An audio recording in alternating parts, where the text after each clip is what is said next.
So in the last video, I explained about the prompt engineering that we should follow whenever we start building a new application. So after all the specification which I have mentioned inside this file spec.md, now I want to continue with this project. If we check our project package.json, then we can see that all the important and initial required dependencies are already there in this Expo project. Like we already have Expo Router, React navigation, Reanimated library is also there, is gesture handler is also there, and TypeScript is also inside the package.json file. So whenever I start working on a project with Claude Code, I run /init command. So this is the first command that we should run. Let's hit the command init. See, init command initialize a Claude Code project. That's why we should run this command. And also, this command analyze the code base to understand the full project structure. Also, it checked all the dependencies that are installed inside this project. Also, it detect the specification file, which is our spec.md file, where all the features, all the specifications about the project is mentioned. And after analyzing all the files, Claude will create a useful Claude.md file for this project. So before creating Claude.md file, Claude asked me for permission. Do you want to create Claude.md file or not? So just hit the yes button, and after hitting yes, after providing the permission, Claude generated Claude.md file. Claude.md is auto-generated file after running command /init. So it is like a project onboarding document for AI. It tells Claude exactly how your project works,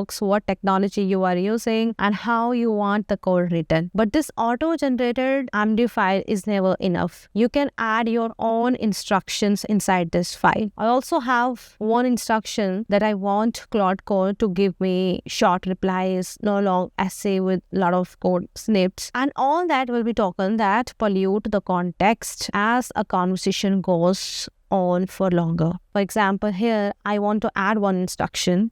I can write down the instruction just below this line. You can add anywhere. So this is the instruction that keep your replies extremely concise and focus on conveying the key informations. No unnecessary fluff, no long code snippets required. Let's save the file. One more thing is Claude Code project should at least have one Claude.md file in the root project folder. And this file and its content will automatically be loaded into every new session you create with Claude Code. And also, if you clear the context of a session, then this file loaded again with the newly created context. So this file basically shows some basic commands to start the project. As you can see here, this file shows few commands to start this project. Also have some general information about the architecture of this project. So the core purpose of this Claude.md file is simply to store some long-term memories that should be accessible across different sessions. Also, we can have multiple Claude.md files in a project. That is also possible. For example, we can create a new Claude.md file inside this app folder. So as you can see that I have created this Claude.md folder inside this app folder. And this Claude.md file will be loaded and considered whenever Claude does work on any file inside this app folder. Thanks for watching this video, and if you enjoyed this video, then please hit the like button, and if you are new to this channel, then do subscribe for more related content. And if you have any doubt related to the video, then do comment. So happy coding and bye-bye.